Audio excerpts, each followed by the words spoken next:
Está nos abençoando. Eu queria que você abrisse em Colossenses, capítulo 1, versículo 3. Colossenses. Epístola de Paulo aos Colossenses,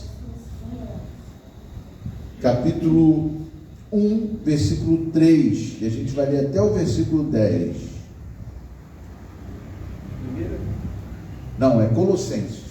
Colossenses, não é a primeira não. Epístolas de Paulo a Colossenses, capítulo 1. Diz assim a palavra do Senhor. Se você pode acompanhar, diz assim: graças damos a Deus, Pai de nosso Senhor Jesus Cristo, orando sempre por vós, porquanto ouvimos da vossa fé em Cristo Jesus e do amor que tendes para com todos os santos, por causa da esperança que vos está reservada nos céus, da qual já antes ouviste pela palavra da verdade do Evangelho, que já chegou a vós, como também está em todo o mundo, e já vai frutificando, como também entre vós, desde o dia em que ouvistes e conhecestes a graça de Deus em verdade. Como aprendestes de Epáfras, nosso amado conservo, que para vós é muito fiel ministro de Cristo, o qual nos declarou também o vosso amor no Espírito. Por esta razão, nós também, desde o dia que o ouvimos, não cessamos de orar por vós e de pedir que sejais cheios do conhecimento da sua vontade, em toda a sabedoria e inteligência espiritual, para que possais andar dignamente diante do Senhor, agradando-lhe em tudo, frutificando em toda boa obra e crescendo no conhecimento de Deus, corroborados em toda a fortaleza, segundo a força da sua glória, em toda paciência e longanimidade com gozo, dando graças ao Pai que nos fez idôneos para participar da herança dos santos na luz. Amém? Só o versículo 13 agora. Ele nos tirou da potestade das trevas e nos transportou para o reino do Filho do seu amor. Amém? Essa passagem, irmãos, é uma passagem de reconhecimento de Paulo ao resultado da pregação de Epafrodito para com os colossenses. Paulo começou um trabalho de evangelização, começou a pregar o evangelho, começou a caminhar, implantar igrejas, e em Colossos ele não fez diferente. Mas o que eu quero hoje traçar para você são os resultados que o evangelho traz. E Paulo, ele mostra isso desde o começo dessa passagem que nós lemos. Desde o começo dessa passagem que nós lemos, ele mostra os resultados que o evangelho nos dá.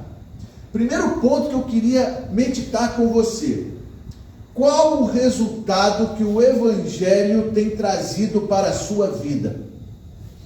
Qual a consequência de você ter encontrado um dia a palavra de salvação na sua vida? Porque é importante nós sabermos que o Senhor Jesus, Ele não está apenas anunciando através dos seus servos o Evangelho. Ele está trazendo novidade de vida para as pessoas que recebem com grado a palavra da vitória. Irmãos, a pior coisa que tem é quando nós ouvimos a palavra do Senhor e não nos é revelado em nosso espírito aquilo que o Senhor fez por nós. Muitas vezes ainda está sendo revelado o que Ele vai fazer no sentido de bênçãos materiais. Muitas vezes está trazendo a você ou a mim promessas do futuro, promessas de conquistas, promessas de cura, promessas de realizações, mas coisa que você não está sentindo, você ainda está tendo uma perspectiva. Só que eu quero dizer para você, irmão, que Cristo, antes de te dar qualquer coisa que Ele prometeu, e eu creio que Ele dá tudo que Ele prometeu para você, Ele já realizou na nossa vida. Ele já fez. Você já precisa ser diferente. A tua perspectiva de vida e de projetos, eles precisam ser diferentes.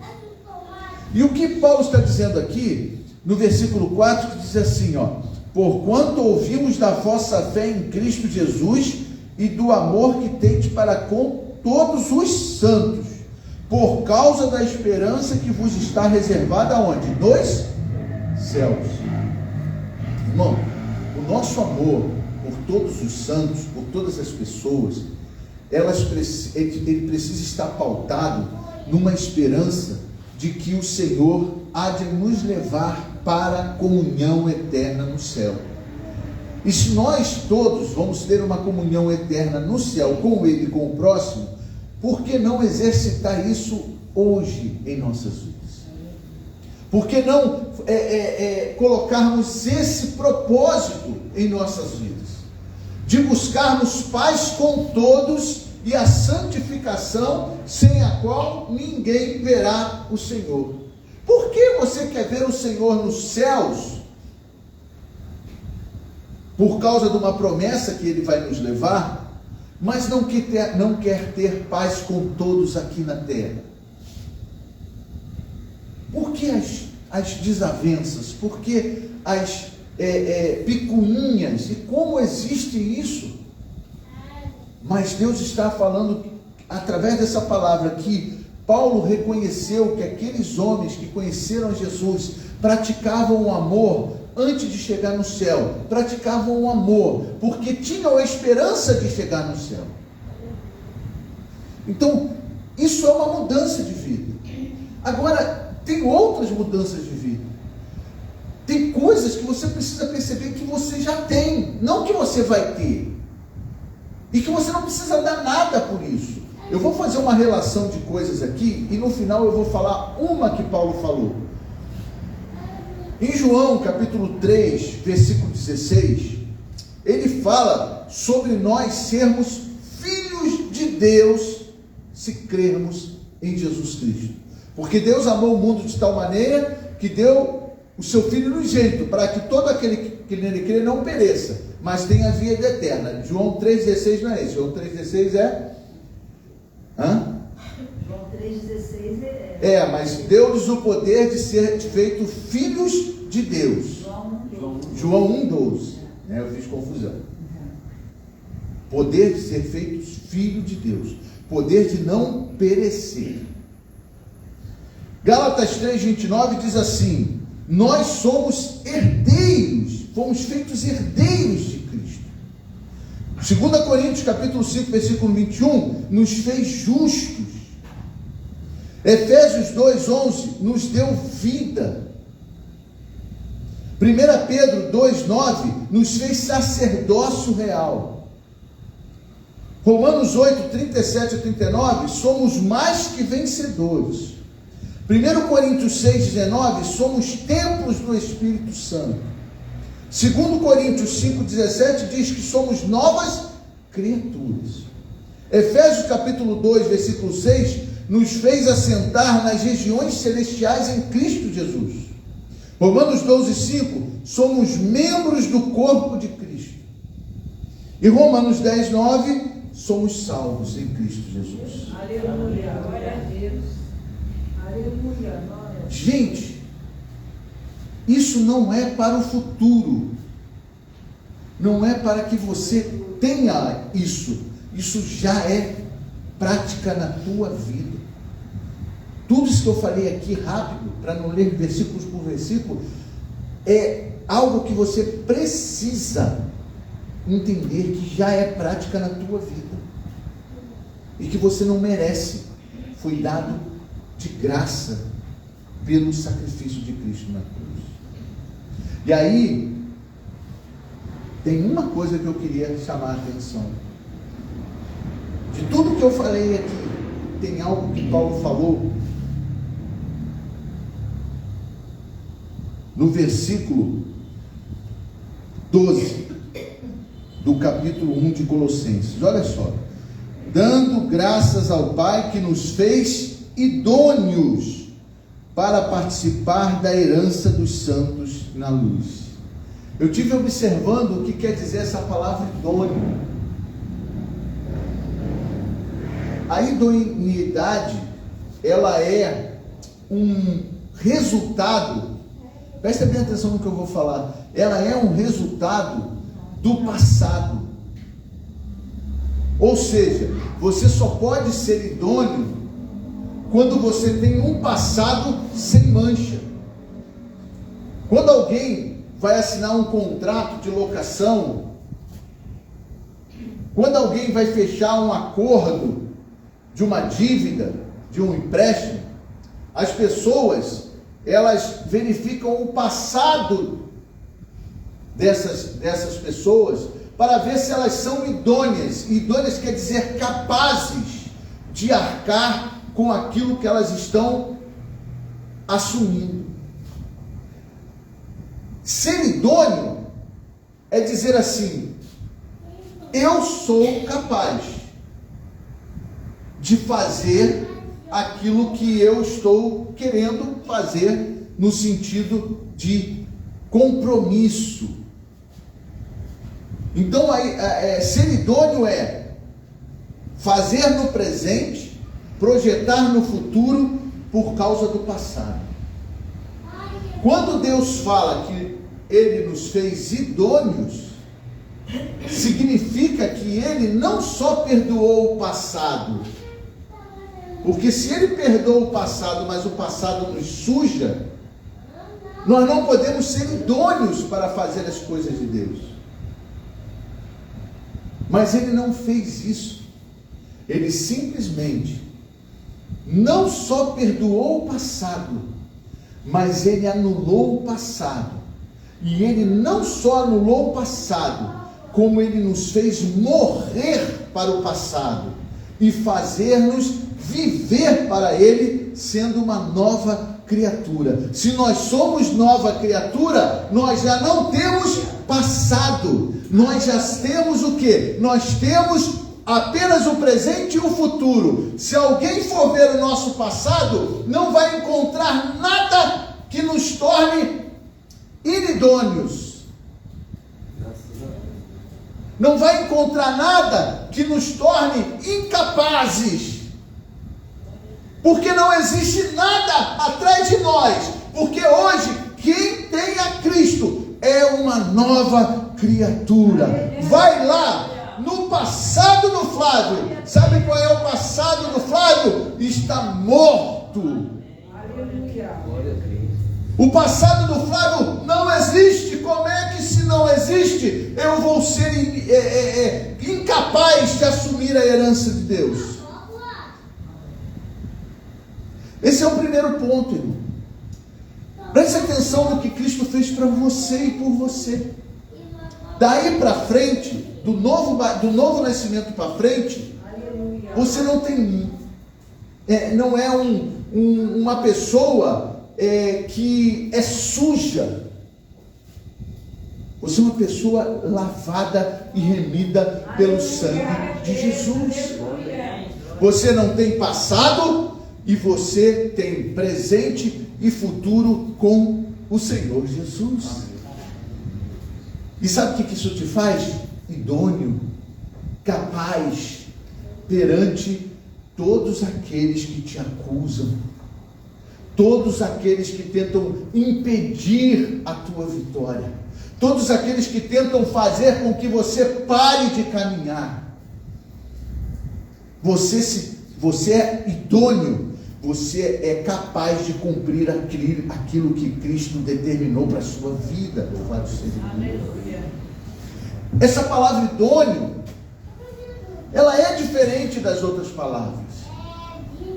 Por quê? Porque ser filho, ser herdeiro, ser justo, ter uma nova vida, ser um sacerdócio, ser vencedor, ser templo do Espírito, ser nova criatura, ser assentado nas regiões celestiais, membros do corpo de Cristo.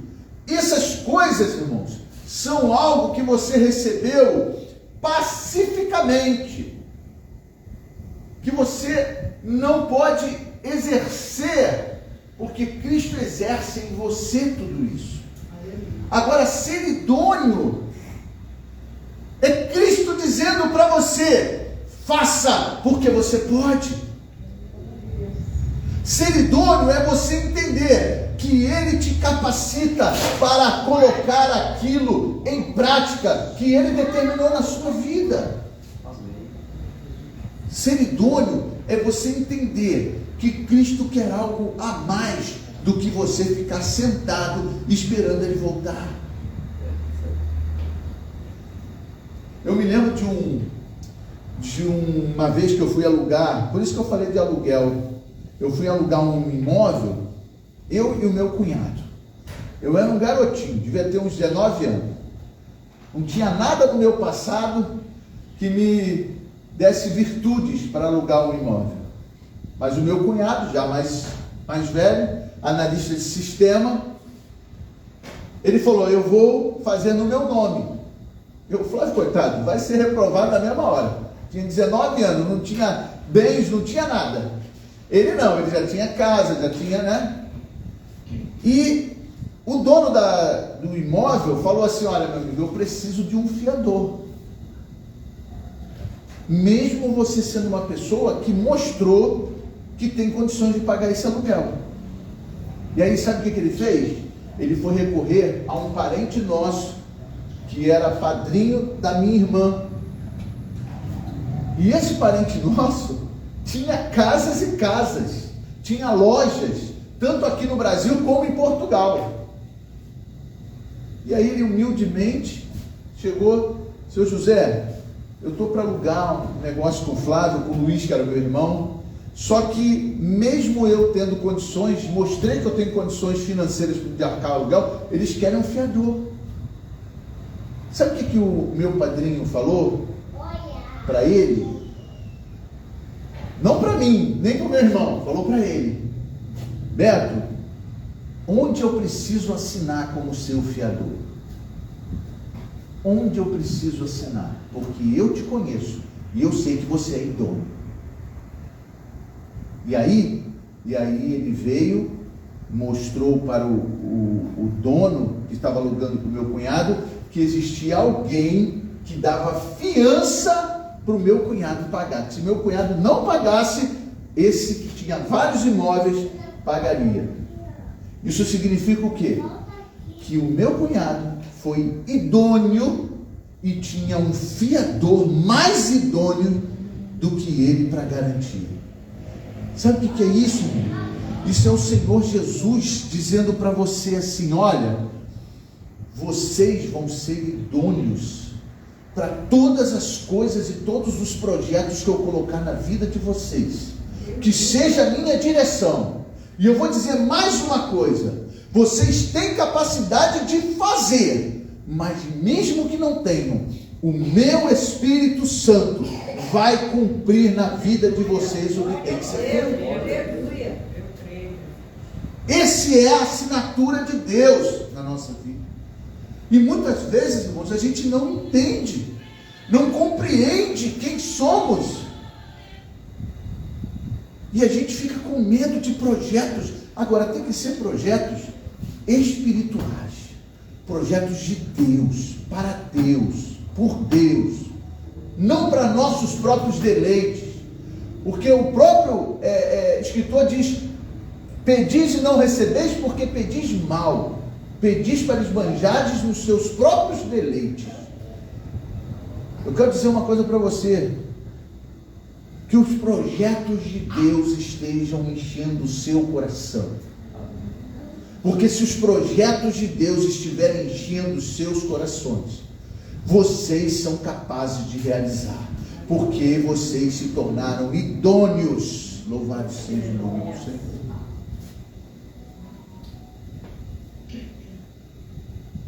E é pela fé. A garantia que você tem, que você é idôneo, é pela fé em Cristo Jesus.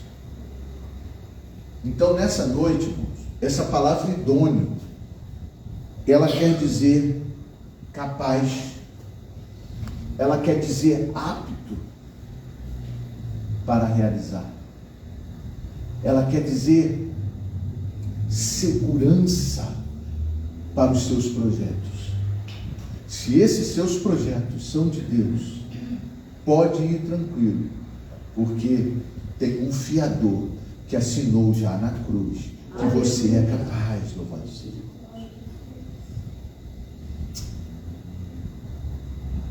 Hoje eu vejo que isso aqui, eu fui idôneo de realizar essas coisas, porque simplesmente no meu coração, em momento nenhum, eu quis fazer isso para mim, para que eu realizasse alguma coisa.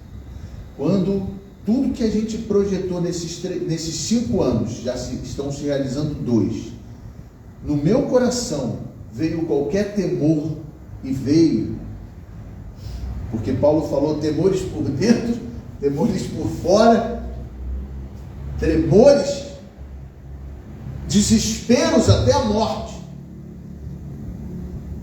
Quando essas coisas acontecem na nossa vida, se você não entender que Cristo te fez capaz, você sucumbe, você cai, você fracassa.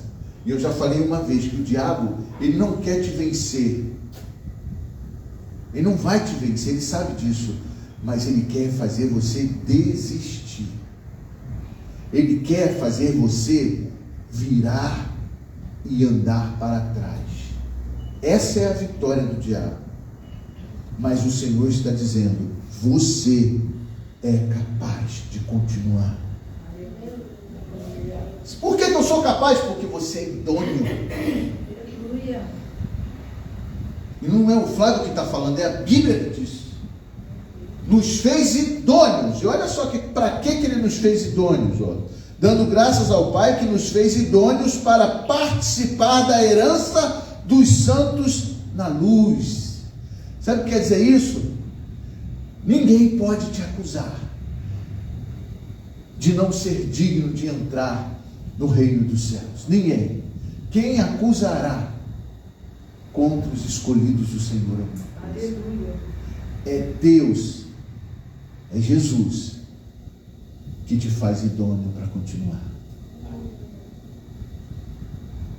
E nesse barco lá dessa ideia, né, que a gente projetou, e graças a Deus, irmãos, para deixar bem claro, o meu cunhado, eu e o meu irmão pagamos tudinho, mês a mês, bonitinho, honramos o fiador que confiou nele, não em mim, não no meu cunhado, no meu irmão, mas nele, porque ele era idôneo, porque tinha passado. Irmãos, você não tem passado sujo mais, presta atenção nisso. Eu estou falando no âmbito espiritual. No âmbito espiritual você não tem passado sujo, porque você é uma nova criatura. O teu passado morreu, agora você só tem presente e futuro, e no presente e futuro Ele te faz capaz.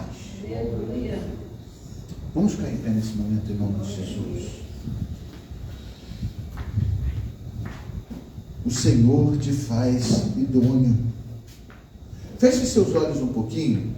O que você tem no seu coração? Qual é o projeto de Deus para a sua vida? Eu vou pedir o pastor para cantar um hino. Eu nem sei qual hino ele vai cantar, mas eu queria que você refletisse naquilo que Deus te chamou para fazer, naquilo que Deus te chamou para ser para Ele. Eu queria que você ouvisse esse hino e entendesse quem você é. Porque, irmãos, antes dele cantar, está consumado, disse o Senhor Jesus. Tetelestai. Tetelestai está pago. tudo está pago. Eu e você não temos dívida. Não temos dívida para o diabo. Não temos dívida para Deus. Só temos que reconhecer que Jesus é o Senhor da nossa vida. Porque Ele pagou o preço da maldição e da ira de Deus. E Deus não vê mais você com dívidas. Ele vê você lavado e remido pelo sangue de Jesus. Entenda isso antes de conquistar qualquer coisa. Porque se você entender isso, você é idôneo para grandes coisas de Deus na tua vida.